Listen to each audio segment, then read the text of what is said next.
Bonjour, nous sommes le vendredi 17 mars 2017 et aujourd'hui je vais vous parler de l'économiste britannique John Maynard Keynes, qu'on appelait plutôt ses amis, ses connaissances Maynard Keynes, né en 1883, mort en 1946. Et je fais cette vidéo à la demande spécifique de l'UCL Mons, c'est-à-dire de l'Université catholique de Louvain à Mons, en raison d'un séminaire qui se tient le 23 mars. On m'avait demandé de participer, j'ai dit que je ne pouvais pas parce que toute cette journée-là, je fais passer des examens à mes étudiants en Master 2 à l'Université catholique de Lille. Et donc on a insisté, m'a demandé de faire quand même un petit exposé de 20 minutes sur Keynes. Alors je ne vais pas garder l'œil fixé sur l'horloge, je vais vous parler de Maynard Keynes. Si ça fait 20 minutes, si ça en fait 25, on verra bien. Personnage étrange dans la mesure où il est une sorte de météore au sein de ce qu'on appelle la science économique au XXe siècle. Il est né au 19e. Il est né en fait l'année où est mort Karl Marx, et il avait lui-même fait une remarque sur le peu de temps qui s'était écoulé entre la mort de Marx et sa naissance à lui. Ceci dit, Karl Marx était pour lui toujours une source d'irritation. On n'a jamais mentionné le nom de Karl Marx devant Keynes sans qu'il ne s'excite et insiste sur le fait qu'il considérait que Marx était un mauvais économiste, mais surtout que sa pensée avait inspiré l'Union soviétique. Et pour Keynes, l'Union soviétique allait nous retarder pendant des années, des dizaines d'années, si pas des centaines d'années, dans la tâche de réaliser le socialisme. Keynes utilisait rarement le mot de socialisme, il préférait utiliser des périphrases, en particulier dans son grand livre, son grand traité, sa théorie générale sur l'emploi, l'intérêt et la monnaie. Il parle dans le dernier chapitre de ce livre des théories sociales vers lesquelles conduisent nos réflexions jusqu'ici. Il ne dit pas socialisme. Il ne dit pas socialisme, mais c'est bien de ça qu'il parle. Pourquoi est-ce qu'il ne dit pas socialisme? Pour deux raisons particulières. La première, c'est qu'il n'aimait pas, dans le parti travailliste, qui était le parti dominant à son époque en politique, et pour lequel il avait de la sympathie. Il sera un grand conseiller du parti travailliste dans les années 30. Mais il n'aimait pas la prétention du parti travailliste de vouloir mettre en avant le fait que les représentants de la classe bourgeoise appartenaient à une classe ennemie dans la réalisation du socialisme. Keynes répondait à cela: je suis né dans cette classe, je fais mienne ces valeurs de révérence envers la connaissance, envers un certain nombre de choses. Et je n'aime pas du tout ce ressentiment vis-à-vis de gens qui sont nés ailleurs, qui fait ce raisonnement qui suppose qu'il faut être né dans la classe ouvrière pour vouloir être socialiste. Il dit: ce n'est pas mon cas. Et c'est cela qui l'a conduit à se rattacher pendant toute sa vie au parti libéral, dont il prétendait être un représentant de l'aile du courant d'extrême gauche. À notre connaissance, personne d'autre n'a jamais réclamé faire partie d'un courant de gauche, ni même d'extrême gauche du Parti libéral anglais. Il y trouvait sa place, on le tolérait, et il avançait de là ses thèses socialistes. Il était particulièrement irrité envers le fait que, selon lui, Karl Marx, en produisant involontairement des choses comme l'Union soviétique. L'Union soviétique, c'est quoi? 17 plus 17, ça fait 34 ans. 34 ans après la mort de Karl Marx, mais l'Union soviétique reflète véritablement ce que Marx voulait.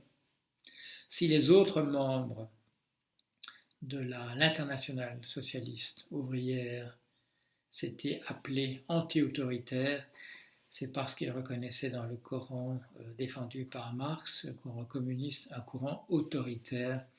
Et c'est cela qui conduisit en 1872 à l'éclatement de la première internationale.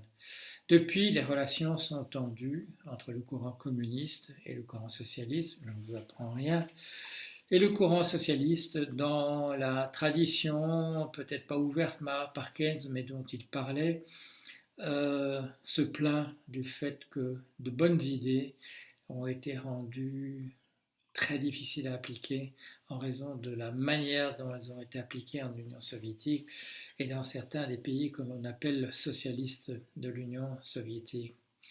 Quand Keynes parle de la Russie, à la suite du petit voyage qu'il avait fait en Russie, il en parle d'une manière absolument ambivalente, c'est-à-dire qu'il rejette l'Union soviétique qu'il a pu voir, et il a pu la voir par deux biais, parce qu'il est invité en tant que représentant de l'université de Cambridge par l'Académie des sciences soviétique, mais il est aussi invité dans la famille de son épouse, la ballerine qu'il a épousée, dont le père vit en Union soviétique, sa mère aussi, est un monsieur de milieu modeste qui est ouvreur de cinéma. Keynes voit l'Union soviétique par deux bouts, les deux bouts de la lorgnette, et son verdict est sanglant. Son verdict est sans appel. Il dit, il y a là le rêve d'un monde fondé sur la générosité. Et il y a là les très mauvaises applications qui en sont faites, la délation de chacun envers tout autre, et surtout fondée sur une théorie économique dirigiste qui se trompe sur tous les choix qui sont faits. Keynes, c'est ce personnage qui se dit socialiste, qui est né dans un milieu bourgeois, dont la famille est une famille bourgeoise, bien que du côté de sa mère, on ait affaire à des pasteurs non conformistes, des gens très soucieux du social, mais par ailleurs, son père est un petit bourgeois, héritier de son propre père, le grand-père de Keynes, est la personne qui a introduit l'hortensia à grande échelle dans le Royaume-Uni, qui fait des expositions extraordinaires d'hortensia. Son père, Neville Keynes, est un personnage peureux, pusillanime, tiraillé entre les exigences de son propre père à lui, qui veut faire de quelqu'un émergeant d'un milieu petit bourgeois une vedette. Et il résiste à cela, Neville Keynes. Il préfère une carrière sans lustre dans le monde de l'administration de l'université de Cambridge. Il refuse l'offre qui lui est faite par Alfred Marshall, un des premiers grands économistes, de le rejoindre et de devenir son assistant.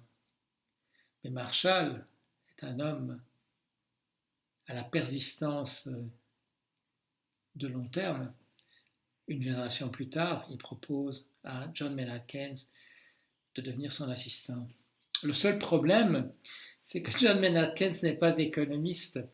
Il a une formation de mathématicien et c'est un personnage qui résistera toujours devant l'idée d'une spécialisation.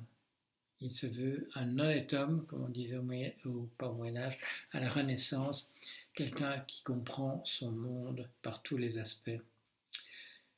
Il acceptera le poste parce qu'il est dépité. Il avait posé sa candidature à une fellowship, à une bourse à King's College, ou à moins que ce soit à Trinity, mais il est refusé.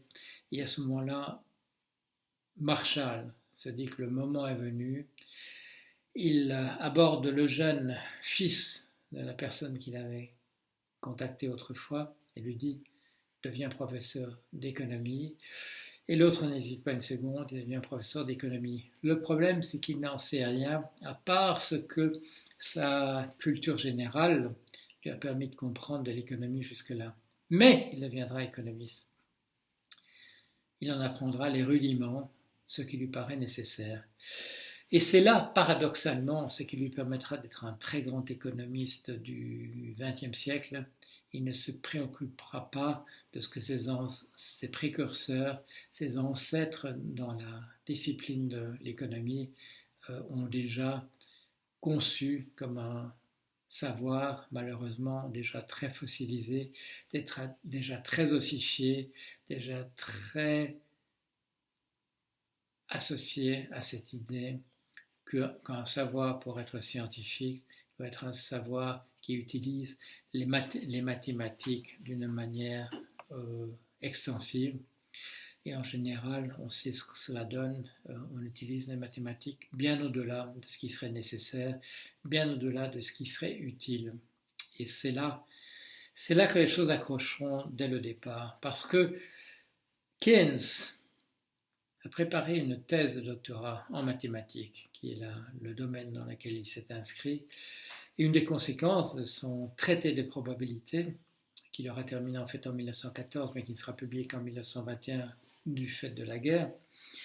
Et dans ce traité de probabilité, Keynes aura déjà dit que sur la plupart des événements futurs, nous n'avons rien à dire, parce que nous ne savons pas ce qu'ils seront. Il rejette cette idée que derrière tout événement contingent, tout événement qui peut se produire ou non, nous pourrions avoir une probabilité et associer à son occurrence ou non une probabilité, un terme mathématique, un chiffre entre 0 et 1 qui expliquerait la possibilité ou non de la chose d'intervenir. Non, dit Keynes, avant même d'être économiste, nous ne savons pratiquement rien sur le monde qui va venir. Dans la plupart des cas, nous ne pouvons rien dire ce qui va se passer parce qu'il s'agit d'un événement nouveau, un événement unique pour lequel nous n'avons rien à affirmer. Alors Keynes entre en économie en connaissant essentiellement les mathématiques, en ayant un préjugé défavorable vis-à-vis de la manière dont on fait l'économie jusque-là, et il deviendra un économiste absolument atypique. C'est une personne qui vient d'un milieu qui n'est pas très sûr de lui, on a vu le cas du père, mais à la génération de Keynes, on a déjà ce que les sociologues appellent l'arrogance de classe, des gens qui sont certains de leur savoir parce qu'ils sont nés quelque part au bon endroit. Et Keynes sera quelqu'un, j'ai déjà dit le mot, qui bluffera dans toute sa vie. C'est quelqu'un qui parle bien, quand il est au collège de Eton, pour les jeunes gens, l'équivalent d'un lycée ou d'un Athénée, c'est une personne qui gagnera les concours d'éloquence de la manière qui convient aux gens d'une certaine classe, c'est-à-dire de remplir les vides de ce qu'on ne connaît pas par des affirmations péremptoires sur le fait que c'est comme ceci et pas autrement. Vous vous souvenez peut-être que le sociologue Pierre Bourdieu avait enquêté sur l'arrogance de classe. Il avait montré à propos d'un test particulier qui était le suivant, les étonnants pouvoirs de l'arrogance de classe. Voilà de quoi il s'agissait. On demandait à des jeunes gens de définir un mot, et ce mot n'existait pas. Et on leur demandait de lui donner une définition. Plus la classe sociale était élevée, plus les jeunes gens étaient disposés à inventer n'importe quoi, à donner une définition, même s'ils ne savaient pas, même s'ils ne reconnaissaient pas le mot. Ils ne pouvaient pas reconnaître le mot n'existait pas. Les jeunes gens qui venaient de la classe ouvrière voyaient le mot, reconnaissaient que c'était un mot, en tout cas qu'ils ne connaissaient pas, et disaient « je ne sais pas de quoi il s'agit ». Keynes est l'exemple de celui qui aurait donné des définitions pour des tas de mots qu'on lui aurait présentés, des mots qui n'existaient pas.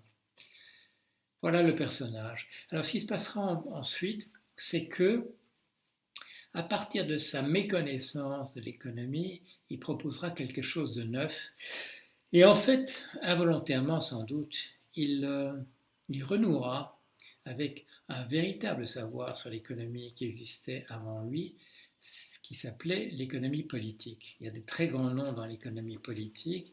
On parle d'Adam Smith, un philosophe écossais, qui a écrit le premier traité d'économie qui s'appelle La richesse des nations, une enquête sur la richesse des nations.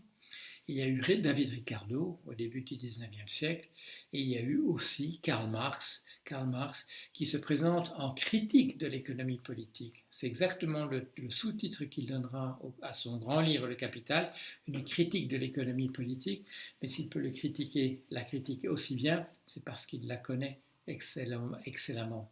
Après viendra autre chose, la science économique qui vient parce que l'économie politique déplaît au milieu des affaires, déplaît au milieu financier, essentiellement parce que M. Ricardo a dit que toute rémunération qui n'est pas justifiée par un travail qui a été fait est injustifiable et qu'il y a donc spoliation. C'est une chose qui dérange bien entendu le milieu des affaires et le milieu de la finance, puisque là, comme vous le savez, on gagne de l'argent par des paris, on gagne de l'argent en laissant un capital fructifier, c'est-à-dire en utilisant de l'argent qui serait utile autre part, en le prêtant et en recevant une rémunération pour le fait que cet argent qui était nécessaire quelque part n'y était pas et que l'on était détenteur de cet argent-là. Une science économique, entre guillemets, est créée à la fin du XIXe siècle qui se fondera de manière irréfléchie sur des mathématiques, qui parlera des choix d'utilité faits par des bourgeois qui disposent de ressources en plus de ce qu'ils ont comme étant nécessaire, dont ils peuvent disposer en le prêtant, en l'allouant à telle ou telle tâche pour des raisons diverses. Et donc ces gens-là vont pouvoir gagner de l'argent sur le fait qu'ils disposent de l'argent que les autres n'ont pas. Keynes n'a aucune sympathie pour ça, il naît dans un milieu bourgeois, mais il découvrira rapidement des jeunes gens de son âge qui ont des sympathies pour le partage de la richesse entre tous, qui sont spontanément des socialistes. Au moment où tous ses amis se convertissent au communisme soviétique, tel qu'il existe donc en URSS à partir de 1917, Keynes protestera et il se défendra. Et il ne voudra pas rejoindre ce mouvement-là. Il considère qu'il n'a rien à y faire. Il est le défenseur de valeurs socialistes, c'est-à-dire de valeurs de générosité, mais qui ne vont pas dans ce sens de celui du communisme soviétique. Il y a des épisodes plus tardifs, durant la guerre en particulier, durant les années 1942-43, qui font qu'il semble, et là j'essaierai un jour de prouver cela à partir de documents que j'aurais pu rassembler, que l'attitude de Keynes devient beaucoup plus positive, en tout cas dans le cadre de la Deuxième Guerre mondiale, la Seconde Guerre mondiale, vis-à-vis de l'Union soviétique. Il dira en particulier à propos des étudiants communistes qu'il trouve autour de lui, il dira qu'il a de la sympathie pour eux parce que ce sont ceux qui comprennent l'époque qui est la leur. Alors, je ne vais pas faire trop long, je ne vais pas parler de tout ce qu'a dit Keynes. Keynes s'est opposé au laisser-faire. Il a dit, quand opposé à des gens comme von Hayek, von Mises, qui disaient qu'il n'y a que le spontané dans le monde humain qui soit digne de respect, il a dit non, quand nous réfléchissons à une question, nous pouvons trouver de meilleures solutions que ce qui advient spontanément. Il l'a dit à propos du laisser-faire, il ne faut pas qu'il y ait de laisser-faire, il faut que nous supervisions ce qui est en train de se passer. Grâce à notre raison, nous pouvons trouver de meilleures manières de faire les choses. Et quand en 1944, quand la Grande-Bretagne et les États-Unis se rencontreront dans le but précis d'essayer de reconstituer un ordre monétaire mondial, il viendra avec une proposition. Sa proposition sera rejetée parce qu'il représente l'Angleterre, la Grande-Bretagne, qui est absolument exsangue à ce moment-là, qui a dû confier aux États-Unis la confection des armes qui lui permettraient de continuer la guerre parce que les usines en Bretagne ont été absolument détruites par des bombardements. L'Angleterre, la Grande-Bretagne n'est pas en position d'imposer ces conditions à Bretton Woods en 1944. L'économie des États-Unis représente 70%, 70% de l'économie mondiale à ce moment-là, essentiellement parce que la guerre n'a pas eu lieu sur son territoire, qui est donc protégé, qui était à l'abri de la dévastation, et surtout les autres puissances ont confié aux États-Unis le soin de développer, de construire des armes de guerre qui leur permettent de continuer. À ce moment-là, Keynes propose un système mondial qui est un système pacifié, comme il le dit, où il n'y a plus de rivalité, où il n'y a plus de bagarre entre les différents pays, où chaque pays peut vivre dans une certaine harmonie à l'intérieur de lui-même, dans des échanges qui sont des échanges équilibrés avec les autres. Il propose pour ça une chambre de compensation internationale. C'est un modèle important, il faut qu'on y revienne. Les Chinois en 2009 ont voulu relancer la discussion à propos du modèle de Keynes. Les autres nations n'étaient pas prêtes. Il faut que nous revenions à cela vers un système monétaire international pacifié, où la spéculation, où les capitaux spéculatifs ne pourraient plus continuer à passer sans problème d'une frontière à l'autre pour aller drainer dans les pays qui constituent de la richesse l'argent qui est créé, la richesse qui est créée pour la ramener vers les anciens pays où du capital existait des sommes considérables. Le système de Keynes est un système qui empêchera cela. Il a aussi donné la recette pour aller vers le socialisme petit à petit. Il appelait ça l'euthanasie du rentier. Ça n'a rien à voir avec l'inflation, comme on le dit quelquefois. Non, il a compris que dans ce transfert de capital, dans ces prêts de capital qui existent et où il faut rémunérer le capital pour avoir été prêté, le système capitaliste peut être en fait neutralisé si on ne verse pas d'intérêt. Si on verse uniquement l'équivalent d'une prime de risque de crédit, c'est-à-dire le risque que la somme ne soit pas remboursée. C'était ça la recette pour un passage vers le socialisme tel que Keynes le préconisait. On nous dit maintenant que Keynes imaginait un monde très neuf qui serait le nôtre, où on ne travaillerait plus. Mais il faut bien se souvenir que dans le chapitre où Keynes parle de cela, il parle de cela comme étant un résultat possible du fait que nous soyons passés au socialisme entre la période de 1945 à maintenant. Il faut bien souligner que ça n'a pas été le cas et que par conséquent, il n'est pas nécessairement ce paradis qu'il avait pu décrire n'était pas une conséquence logique de simple écoulement du temps, mais d'un passage au socialisme entre-temps. Voilà, je ne veux pas faire trop long, j'ai essayé de résumer en quelques mots qui était ce personnage. C'est un personnage très attachant, il a beaucoup aidé ses amis, il a gagné de l'argent, parfois, par la spéculation lui-même, dans le but unique d'aider ses amis artistes à pouvoir vivre de la manière dont ils le voulaient. Voilà, je m'arrête là, à bientôt.